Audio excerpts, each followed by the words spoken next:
أنا معايا في الدوسيه ده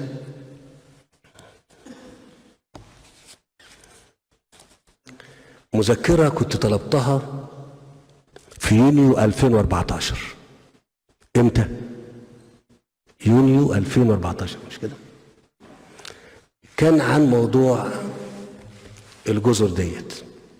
امتى؟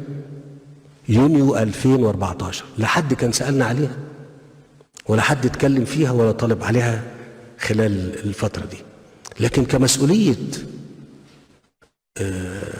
المسؤول عن الدولة هنا كان لابد ان هو يبقى مجمع الموقف كويس، ما يتفاجئش بحاجة.